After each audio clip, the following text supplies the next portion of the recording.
Most beginners build Lego robots by guessing their way through, and it's frustrating. After years of teaching, I came up with Brickcode, a 9-step method that changes everything. When my son got obsessed with the basketball arcade, I thought that was the perfect project to put it to the test. So in this video I'm rebuilding that game with Spike Prime, with scoring, sounds and a timer, showing you every step so you can apply the method to make your own robots. I've taught robotics for years, and the fastest way to kill a project is when you have no real reason to finish it. So my Brickcode lessons always start with a story and a challenge that matters.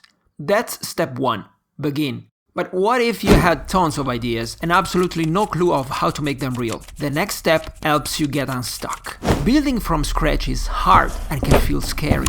A better way than building from memory is to build from references. For these basketball games, I studied the real toy and pulled out the must-haves. To capture it fast, I do a quick sketch I can glance at later. On the software side, I review or explain what tools I need. In this case, variables to keep score and the timer for the countdown. That's the research step. You study hardware and software before you touch a single brick. Once the main ideas are clear, it's time to start building. I started by building the launching catapult, shaping its bucket so the ball sits securely and does not fall out. I used the rubber bands included in the kit as the elastic element for it to work. I mounted everything on a large backboard made with this platform so the balls would not fly everywhere if you missed the target. Next, I built a basket, leaving just enough space for the ball to pass through cleanly, but not too much. Under the basket I placed the color sensor, positioned so it detects only the balls that actually pass through the hoop. And then I placed the hub on top, like this, so its display can show the score.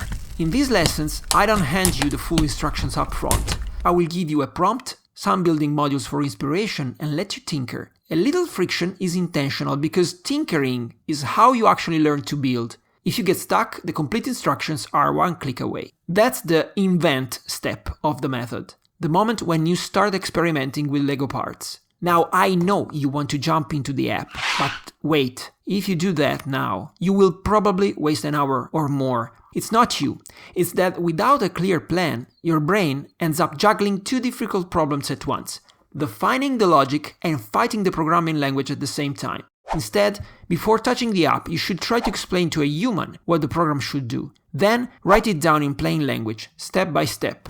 For this game, when the program starts, the score is set to 0 and the timer is reset. The program keeps running until the game time is over, continuously showing the current score on the display.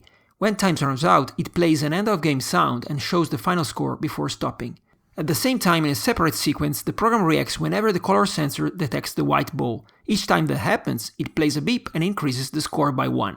In Brickcode, this step is called Craft the Solution. Students are encouraged to think and write the pseudocode themselves, then reveal the reference solution with one click. That pseudocode becomes the blueprint for everything that follows. Before we write the program, we do a quick toolbox check. By the end of this step, you've got a sort of shopping list of blocks, so you don't stall mid-program. If you're working on your own, you should check the Spike Up guide. I call this step Know Your Tools. Finally, it's time to code for real. Take the pseudocode and translate it into blocks. Don't change anything. If the plan is solid, the code follows. Once the program is written, the next step is observe and reflect. You run the program and watch what the robot actually does. And don't expect it to work perfectly on the first try.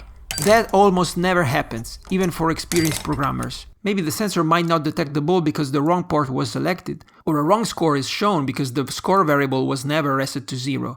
Programming is 20% writing code and 80% debugging. Do you think it's cool enough? Well, it works, but let's make it feel like a real arcade game. In the dive deeper step, I propose an extended challenge. During the countdown, the game beeps once per second, and in the final 5 seconds, it beeps twice per second to build tension. Now, let's play.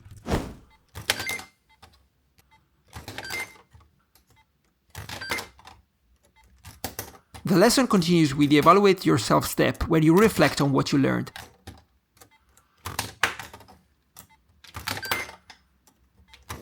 My son was right indeed. This is addictive.